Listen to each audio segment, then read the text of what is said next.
let's get back into the fascism of the Green Party. That's being done to the Green Party. So the Pennsylvania Supreme Court, like I said, ruled Thursday that the presidential and vice presidential candidates for the Green Party cannot appear on the state's ballots this cycle.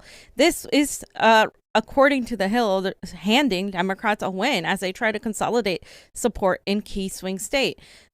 The court ruled in a 5-2 decision that the Green Party did not follow proper procedure for getting on the ballot, overturning a Republican judge's decision in a lower court ruling. See, they're trying to put politics into here, and this is the second time I'm hearing, not the second time, I mean, they do it all the time here, Democrats, you didn't follow procedure. That's bullshit. They always say that, well, there was this thing. They do it to Maria Estrada all the time. The math wouldn't have mattered anyways. You know what I'm saying? Like they do this all the time. That's not even the case. And like I said, and you know, Pasta, you're not voting Green Party, but that doesn't matter. What matters is, like, if they do this, now we have a precedent where they can literally kick you off for anything, whatever party you are. MPP should be outraged about this. In like a few years, you're going to be facing this. If you get ballot access first, you're going to be facing the same exact thing. And if you're not paying attention as to how they're doing this and aren't outraged, I mean, come on, we should all be outraged right now, because this is our elections, our democracy. This is why we can't get anything, because they just act like fascists. They're using fascism to quote, save democracy. And it was a Republican judge who had made the decision, right? And they overturned the Republican. And they're putting politics into this too, because they're like, well, Republicans only want the Greens there so they can cheat. And it's like, really? Yeah. But that's what they're saying. You know, they're saying that's what it is. It's really disgusting. And I also wanted to put this framing on Twitter. Yeah, they frame it like they're trying to stop Trump. So this is the GOP chairwoman, right? Yeah. Well, no, this is a big win from the Pennsylvania Supreme Court. Democrats sued to strip voter protection standards. But the court sided with the RNC and Team Trump to uphold the ban on the ballot harvesting, uphold envelope security requirements, and against their request for excessive processing delays. We will continue to fight back against Democrats' efforts and would reduce confidence. That would reduce confidence in our election. We need fair, free, and transparent elections. That's why we must protect the vote.com. So it seems like they both got a little bit of something. Exactly. In other words, there's a ban on ballot harvesting. We're going to get into that.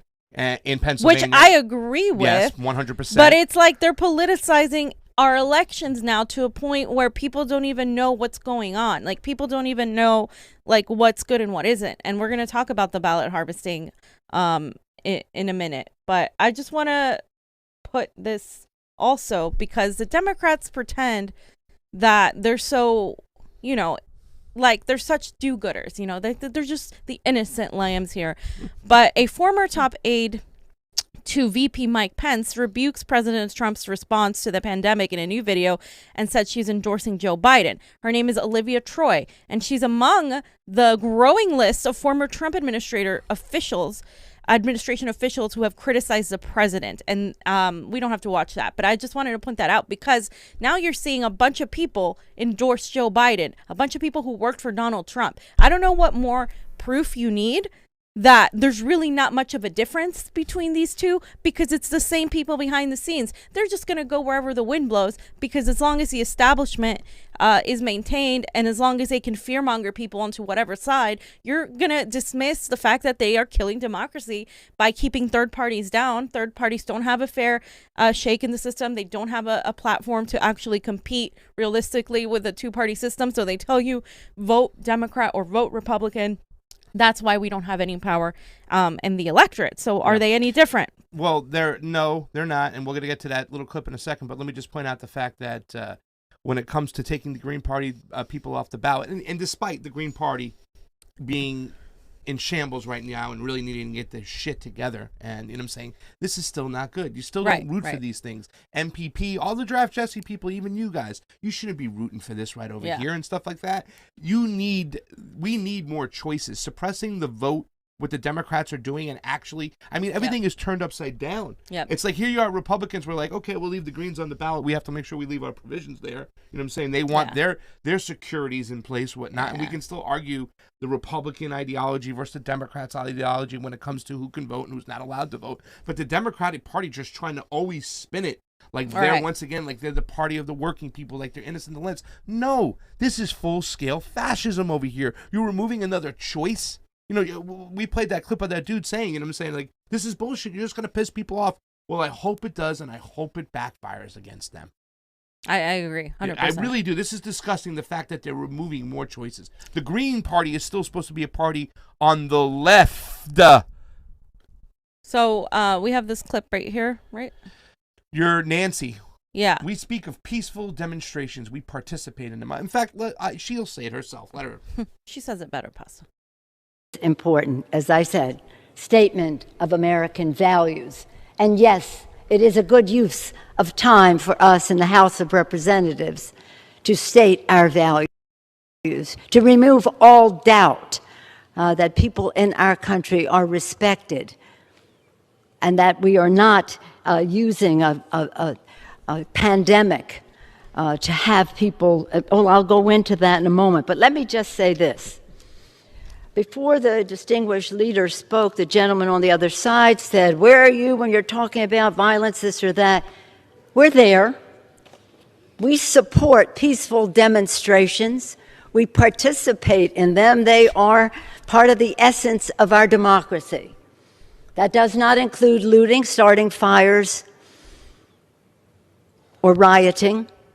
They should be prosecuted. That is lawlessness. I'm very proud that Joe Biden has presented the clarity of that. Okay.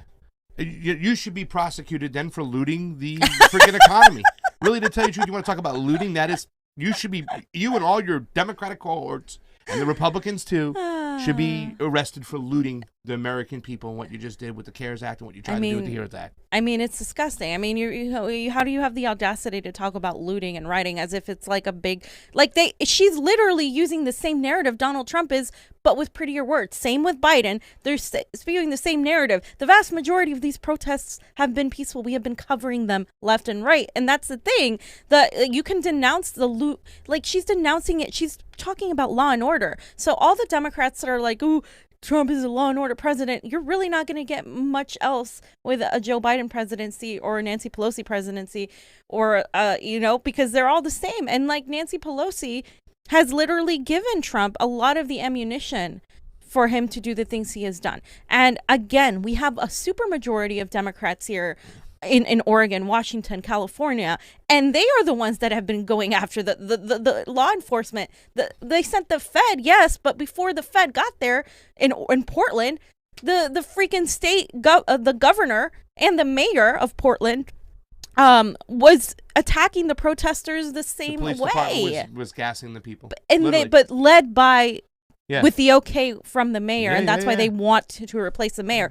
And those are all Democrats. Those are all Democrats. So again, this issue, we need to save protesters, so we need to vote Democrat. The Democrats aren't helping what have the Democrats done anything to defund the police, to arrest these people? No, they haven't done anything. No. None of these people have done anything. And so that's what I'm saying is it's the same bullshit. And yes, the American people, as Pasta mentioned, have been absolutely looted. We've been given a $1,200 stimulus check and nothing else. And Gavin Newsom isn't even going to pay the extra $100 because he's playing politics with Trump. Please. Yeah. Oh, we spent the money. We gave it to contractors, friendly contractors. We got the forest fighters. We need that money. Your friends got that money. I think Pishman said it best on the Rokfin, and thank you for being on the Rokfin.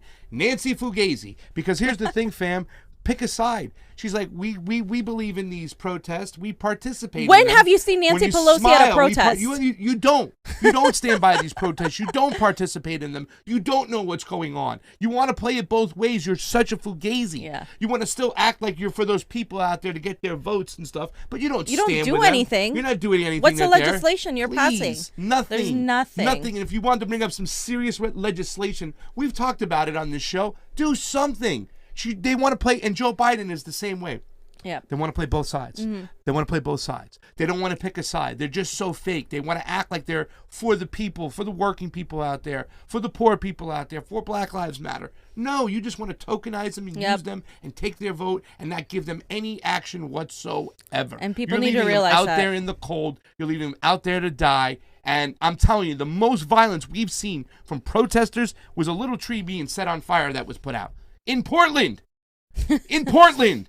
We've been to a lot of them in LA, so stop it already and stuff like that. And in fact, all these other police departments are now taking on the whole mentality of the Trump of the law and order, and they're lumping in people who are not part of the organization, who are not part of the march, that are homeless people maybe. I mean, there's 700,000 across the country, and they're going to join in, and they might start something, and you're going to blame that on the protesters. And a lot of the looting that bullshit. happened in here when in the beginning during the May 30th, it was a lot of homeless people going into these CVSs and stuff, and there was a homeless campus right next door. They were going in, they were running in, and if they were running homeless, back into their tents. Why would I not do that? Yeah, I'm not getting help from. I'm getting criminalized. I'm getting my things tore apart. I'm getting jailed for being poor. Like, what are you guys doing? Nothing. Yeah. We have so much wealth in this state, and none of it is being used on people. And people are having to band together and come up with resources. And we're going to be exploring that here in this city. But what I'm telling you is the government hasn't helped people at all.